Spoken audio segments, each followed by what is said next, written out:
So, ayan na nga ni guys, umupo kami dyan.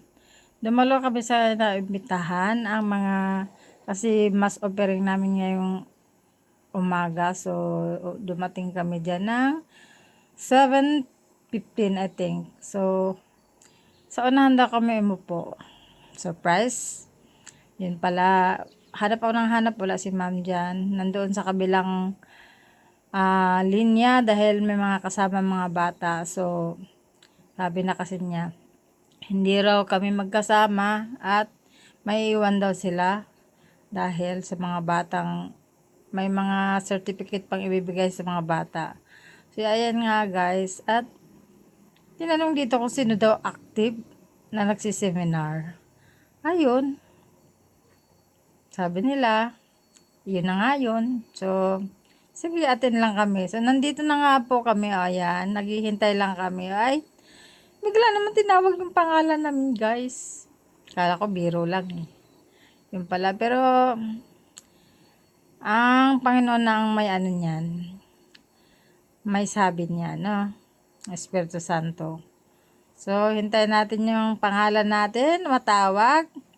Opo-opo muna. Nagsasalita si President natin dyan, si Sis Imelda. At nandyan nakalinya yung mga ibang mga presenter. At si Father nasa gitna. O, natawag na tayo. Pero unang tinatawag si Ma'am Francita. Ayun. Sunod o si Annalyn Nilay. Ayan. So, habang tumitingin, waiting lang siya matawag yung pangalan niya. Ayan. O, yun na nga. Natawag na nga siya. Dahil nahiya pa yung tumayo eh. Dahil nakaharap sa kanya ang camera. Sabi niya, harap ko daw kay Father.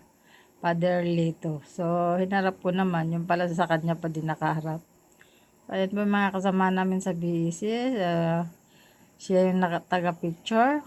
So, kahit nandyan tayo sa gilid, andun na tayo pipila doon. Muntik pa ako magkamali doon pumila guys. Dahil pupunta ko sa yung pala, hawak pala ni Father Rico yung certificate. So, ayan guys, tapos na.